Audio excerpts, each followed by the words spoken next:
అందరికీ నమస్కారం. తల్లి మనసు కథలు పార్ట్ 4 వాన వెలిసింది. చీచీ, పాడువర్ధం కొంప మునిగేటట్లు ఇప్పుడే రావాలా? ఈ వర్షం తన ప్రోగ్రాం అంతా అప్సెట్ అయిపోయింది. నలుమూలలా నల్లటి మేఘాలు చుట్టేసి అకస్మాత్తుగా ఎడాపెడా జల్లులే ఆరంభించిన వర్షాన్ని చూసి అప్పుడే ముస్తాబయ్యి గుమ్మం దిగబోతున్న వనజ తెగ చిరాకు పడింది. ఎండాకాలం కొంప మునిగినట్లు ఈ వర్షం ఏమిటి? ఛ, ఏం చెయ్యాలో అంటూ విసుక్కుంటూ వరండా అంతా కాలు కాలిన పిల్లిలా తిరిగింది వనజ. అక్కడ శ్యామ్ తన కోసం ఎదురుచూస్తూ ఉంటాడు ఆతృతగా. ఒక పక్కన టైం అయిపోతుంది. తాను రాలేదని ఎంత చిరాకు పడుతున్నాడో. ఏం చేయడం? ఎలా వెళ్ళడం ఈ వర్షంలో? ఇంట్లో 2 కార్లు తగలబడ్డా ఒక్క కారు కూడా సమయానికి ఉండదు. అసలు కారున్నా తను ఎలా వెళ్ళగలదు కారులో? వెడితే తనెక్కడికి వెళ్ళిందో ఇంట్లో తెలిసిపోతుంది. పోనీ గొడుగేసుకొని వెళ్తే ఈ వర్షంలో కొంప మునిగినట్లు వెళ్ళకపోతేనేమని అమ్మ కేకలు వేస్తుంది. అసలు వెళ్ళడానికి వీలు లేకుండా కట్టడి చేస్తుంది. అందుకే లోపల గుమ్మానికి ఎదురుగానే కూర్చుంది అమ్మ. వర్షం తగ్గే వరకు వెళ్ళడానికి అవదు. ఎన్ని ప్లాన్లు వేసుకున్నారు ఇద్దరు. అంతా ఈ పాడు వర్షం నుంచి పాడైపోయింది.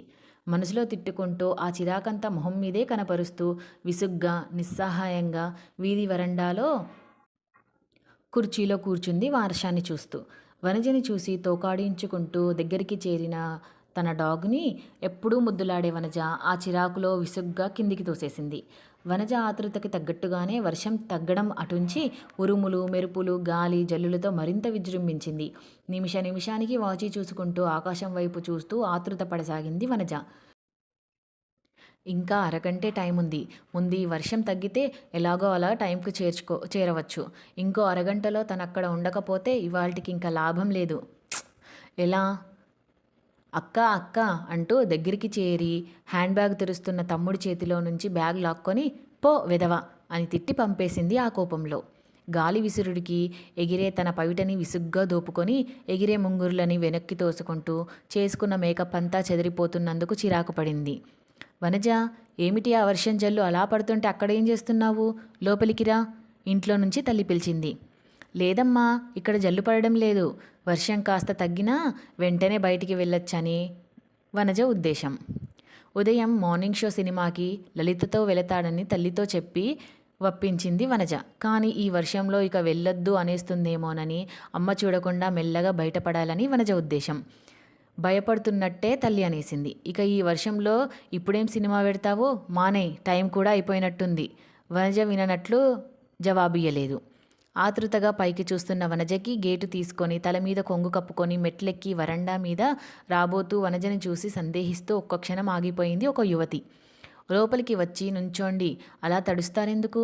యథాలాపంగా అంది వానక అటువైపు చూడకుండానే.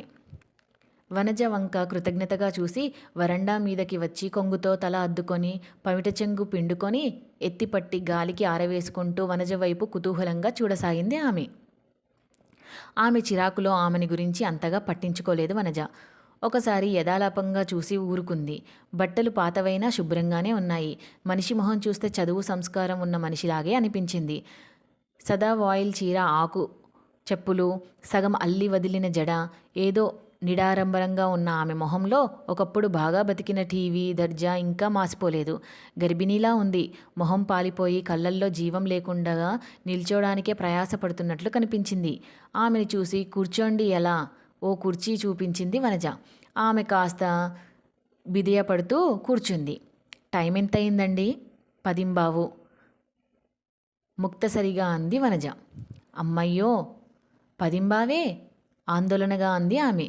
వనజ తల తిప్పి చూస్తూ, ఏం, ఎక్కడికన్నా వెళ్ళాలా మీరు అర్జెంటుగా? అవునండి, ఓ ఆఫీసులో 10:30కి గుమస్తా ఉద్యోగానికి ఇంటర్వ్యూ ఉంది.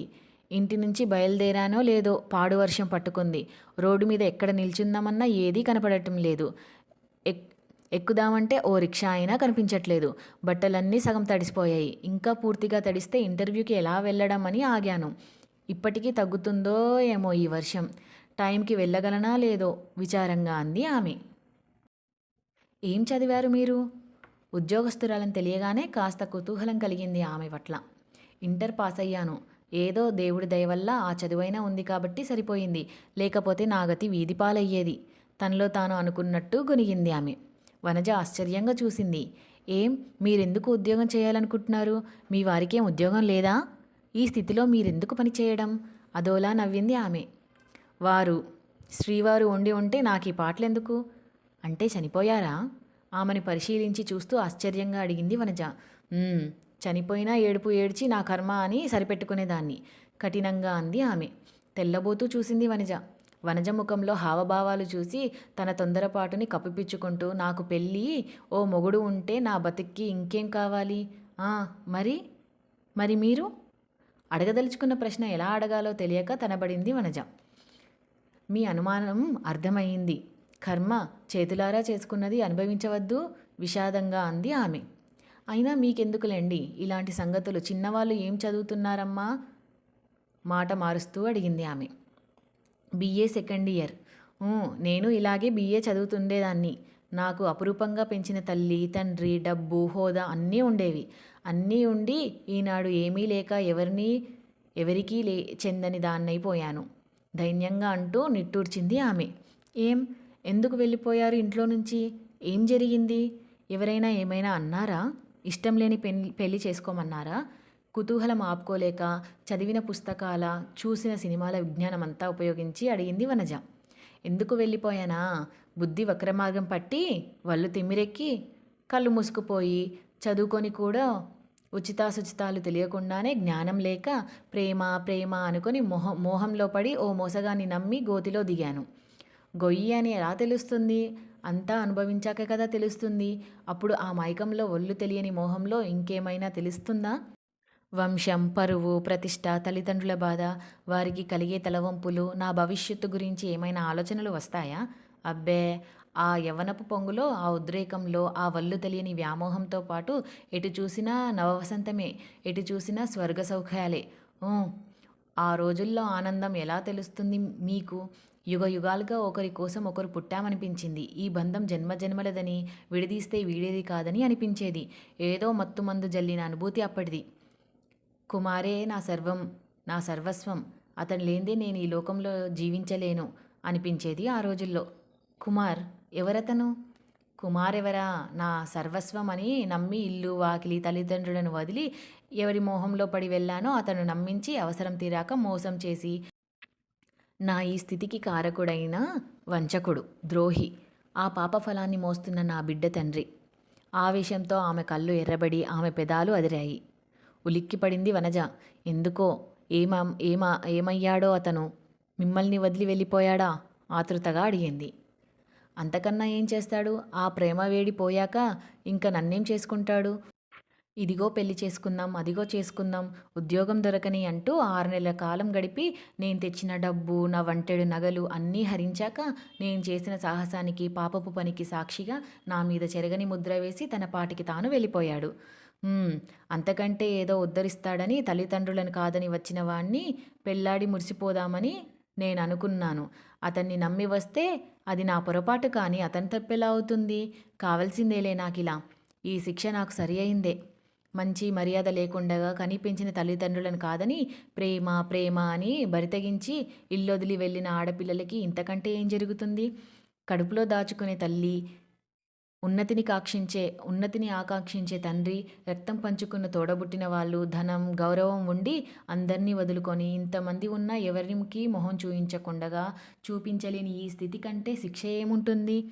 నా అని చెప్పుకునే అర్హత కోల్పోయి పొట్ట కోసం పాటలు పడే ఈ స్థితి కంటే దుస్థితి ఏముంటుంది చెప్పు? ఇంతకంటే ఏం శిక్ష కావాలి? నా పాపానికి సాహసానికి కళ్ళల్లో తిరిగే నీటిని పవిటతో వత్తుకుంటుంది ఆమె. చాకితురాలై వింటున్న వనజ తేరుకొని అడిగింది. పోనీ మీరు మళ్ళీ ఇంటికి వెళ్ళలేకపోయారా?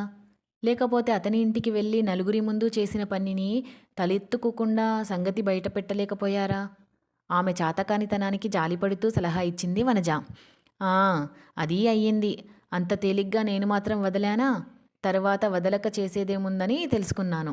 అతను నన్ను రమ్మన్నట్టు సాక్ష్యమేముంది? ఇల్లొదిలేసి వస్తే పెళ్లి చేసుకుంటానని అతడు నాకు ముందు మాట ఇచ్చినట్టు సాక్ష్యమేముంది? ఈ పుట్టబోయే బిడ్డకి అతడే తండ్రి అన్న సాక్ష్యమేముంది? సరిగ్గా ఆ ప్రశ్నలే అడిగి నా నోరు మోయించారు. నా తరపున మాట్లాడేవారెవరు? ఎవరూ లేరు. ఇల్లొదిలిన ఆడదాన్ని ఈ లోకం నమ్ముతుందా? లేచి వచ్చిన ఆడదాని మాట నమ్మి గౌరవించి న్యాయం చేకూర్చే దాతలు ఎవరున్నారు? ఎవరూ లేరు. నీవెవరో నాకు తెలియదు పొమ్మన్నాడు. కావలిస్తే ఈ డబ్బు పట్టుకెళ్ళు, మా ఓడి జోలికి మాత్రం రాకింకా అన్నాడు ఆ తండ్రి. చేతిలో ఓ 500 పెట్టాడు. విసిరి మొహాన కొడదామనుకున్నా. ఈ నష్టపోయిన దానికి తోడు ఆ డబ్బు కూడా నష్టపోయి అగచాట్లు పడే కంటే తీసుకోవడమే మంచిది అని తీసుకున్నాను. బ్రతకడానికి డబ్బు కంటే ముఖ్యమైనది ఏముంది? ఆ డబ్బే ప్రస్తుతం నా జీవనాధారం. ఏదో ఉద్యోగం దొరికే వరకు ఆ ఊరు నుంచి ఈ ఊరు వచ్చి మొగుడు వదిలాడనో చచ్చాడనో చెప్పి లోకాన్ని నమ్మించి ఏదో అదృష్టం కొద్దీ ఆ ఉన్న చదువుతో జీవనాధారాన్ని వెతుక్కోవడం నా ప్రస్తుత కర్తవ్యం. ఆయాసంతో ఆగింది ఆమె. అసలు మీరిద్దరికీ ఎలా పరిచయం అయ్యింది? ఆసక్తిగా అడిగింది వనజ. ఏముంది, మా ఇంటి పక్కన ఇంట్లో ఉండేవాడు. కాలేజీ చదువుకు తెలిసి తెలియని వయసు, తొలి యవ్వనపు పొంగు. అంతకంటే ఏం కావాలి కాలు జారడానికి, మోసపోవడానికి? తత్తరపడింది వనజ ఒక క్షణం. పోనీ మీ ఇంటికెళ్ళి క్షమాపణ అడిగితే మీ వాళ్ళను మళ్ళీ రానిచ్చి ఉండనివ్వరా? ఏం మొహం పెట్టుకొని పడతాను? ఆ గుమ్మం తొక్కే అర్హత ఆనాడే పోగొట్టుకున్నాను. అక్కడికి ఆశ చావక, మమకారం చంపుకోలేక ఓ రాత్రి ఆ ఊరు వెళ్ళి మా ఇంటి వాళ్ళ గురించి ఆరా తీశాను. నేను సెలవులకి అమ్మమ్మ గారింటికి వెళ్ళి అక్కడ హఠాత్తుగా కలరా వచ్చి చనిపోయానని చెప్పి ఓ ఏడుపు ఏడ్చి అందరినీ నమ్మించి పరువు కాపాడుకున్న వాళ్ళ దగ్గరికి మళ్ళీ వాళ్ళ పరువు ప్రతిష్టలు బజారు పాలు చేయాలనా? వాళ్ళని సంఘంలో తలెత్తుకోకుండా చేయడానికి మనసు అంగీకరించలేదు. చావాలంటే చావడానికి చాలా మార్గాలున్నాయి. కానీ చచ్చి ఏం సాధిస్తాను? బతకండి. ఏనాటికైనా ఆ నీచుడి మీద పగ సాధించడానికే బ్రతకాలని నిశ్చయించుకున్నాను. నాకు చేసిన అన్యాయానికి ఆ వంచకుడి మీద పగ తీర్చుకోవడానికైనా ఎన్ని కష్టాలైనా భరించి బ్రతకాలనుకున్నాను. పళ్ళు బిగించి వేగంగా, కఠినంగా అన్న ఆ మొహంలోకి చూస్తూ జంకింది మనసులోనే వనజ. ఇదంతా ఎందుకు చెబుతున్నానో తెలుసా అమ్మా? నాలాగా ఏ ఆడపిల్ల కళ్ళు మూసుకుపోయి ప్రవర్తించకూడదనేది నా కోరిక. అలాంటి వంచన నుంచి ఏ ఒక్క ఆడపిల్లని రక్షించినా నాకెంతో తృప్తినిస్తుంది. అసలు నాకేమనిపిస్తుందో తెలుసా? ఒకసారి నలుగురు ఏమనుకున్నా సరే, నా మొహం మీద ఉమ్మేసినా సరే, నాకు జరిగిన అన్యాయం ఊరంతా చాటాలనిపిస్తుంది. కనిపించిన ప్రతి ఆడపిల్లతో మగవాడి దౌర్జన్యం, ఆడదాని అసహతను రుజువు చేస్తూ నా గాథ చెప్పి నాలాంటి ఆడపిల్లల కళ్ళు తెరవాలనిపిస్తుంది. నాలాగా ఏ ఆడపిల్ల కళ్ళు మూసుకునిపోయి ప్రవర్తించకూడదని నా కోరిక.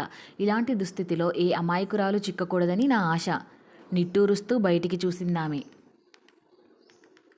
వర్షం వెలిసిందని తను వెళ్లాల్సిన చోటికి వెళ్ళాలన్న మాట కూడా మరిచి వనజ అలా ఆమె వైపే చూస్తూ అచేతనంగా కూర్చుండిపోయింది. ఆమె మాటలని మననం చేసుకుంటూ ఆమె స్థానంలో తానే ఉన్నట్టు ఊహించుకొని మనస్సులో భయంతో గజగజలాడింది. తనే అలాంటి పని చేస్తే తల్లిదండ్రులు ఏమైపోతారు? ఈ పరువు, ప్రతిష్ట తన తల్లిదండ్రి తను అలాంటి పని చేస్తే మళ్ళీ తన మొహం చూస్తారా? ఇంట్లోకి రాణిస్తారా? ఆమె లాంటి స్థితిలో తనుంటే ఆమె ఎలా పరిస్థితులని ధైర్యంగా ఎదుర్కొనే శక్తి తనకుందా? ఆ కష్టాలని, నిష్ఠూరాలని భరించి బ్రతుకీడ్చగలిగే శక్తి తనకుందా? ఈ పెరిగిన తను బాధలు పడగలదా? ఆ పరిస్థితిలో ఆమె కాబట్టి ఆ మాత్రం ధైర్యంగా ఉంది. తనే అయితే నేనేం చేయాలో తోచని స్థితిలో పిచ్చిదాన్ని అయిపోవడం అయితే నిజం. ఆఖర్న ఆమె చెప్పిన మాటలు పాపం ఎంత బాధపడి ఎంత అనుభవంతో చెప్పింది. పాపం అభాగ్యురాలు. ఎంతసేపు ఆలోచనలలో అలా కూర్చుండిపోయింది వనజ. చాలాసేపటికి నిట్టూర్చి భారంగా లేచి లోపలికి తన గదిలోకి వెళ్ళి తలుపులు మూసుకుంది. బీరువా తెరిచి లోపల నగల పెట్టెలు అరడజన్ తీసి మంచం మీద పెట్టింది. హ్యాండ్ బ్యాగ్లో నుంచి చిక్కుకున్న అన్ని నగలు ఒక్కొక్క సెట్టు విప్పి విడివిడిగా పెట్టి పెట్టెలల్లో పెట్టేసింది. ముత్యాల సెట్టు, రాళ్ల సెట్టు, 6 రకాల సెట్లని 6 పెట్టెల్లో సర్ది బీరువాలో యథాస్థానంలో పెట్టేసింది. హ్యాండ్ బ్యాగ్లో నుంచి 100 రూపాయల నోట్లు 10 తీసి చీరల కింద యథాప్రకారం పెట్టేసింది. ఒక చిన్న దంతం పెట్టె తీసి దాంట్లో ఉన్న ఉత్తరాలన్నీ ఒక్కొక్కటిని జాగ్రత్తగా చింపి వేస్ట్ పేపర్లో, బాస్కెట్లలో పారేసింది. అన్నీ అయ్యాక బీరువా మూసి తేలిగ్గా నిట్టూర్చింది. గది మధ్య నిలబడి ఒక్క క్షణం ఏదో ఆలోచించింది. ఏదో నిశ్చయించుకుంది ఆ క్షణంలో. డ్రెస్సింగ్ టేబుల్ ముందు కూర్చొని చెమట పట్టిన మొహాన్ని తుడుచుకొని పౌడర్ అద్దుకుంది. రేగిన ముంగురులు సవరించుకుంది. హ్యాండ్ బ్యాగ్ తీసుకొని చెప్పులు తొడుక్కొని నేను లలిత ఇంటికి నోట్స్ తెచ్చుకోవడానికి వెళ్తున్నాను. ఒక్క అరగంటలో వస్తానమ్మా. అడిగితే చెప్పు. వీధిలో నన్ను బంట్రోత్తో చెప్పి గేట్ తీసుకొని రోడ్డు మీద నడవసాగింది. శ్యామ్తో చెప్పాలి. ధైర్యం ఉంటే వచ్చి తిన్నగా నాన్నతో మాట్లాడి ఒప్పించి తనని పెళ్లి చేసుకోమనాలి. అంతేకాని శ్యామ్ మొహం చూసి తను కరిగిపోయా ఆ మాటల్ని విని నమ్మేసి అతను చెప్పినట్లు ఎంత మాత్రం చేయకూడదు. అసలు ఆ మాటలు వినకూడదు. తొవ్వలో గట్టిగా నిశ్చయించుకుంది వనజ. వాన వెలిసి మబ్బులు చెదిరి నిర్మలంగా ఉన్న ఆకాశంలాగే ఆలోచనలు, అనుమానాలు, భయాలు, ఆందోళనలు అన్నీ తొలగి వనజ మనసు కూడా ప్రశాంతంగా ఉంది ఆ క్షణాన. బాగుంది కదండి ఈ ఎపిసోడ్. వాన వెలిసింది. నా వీడియో కనుక నచ్చితే లైక్ చేయండి, షేర్ చేయండి, సబ్స్క్రైబ్ చేసుకోండి. నా వీడియో చూసినందుకు ధన్యవాదాలు.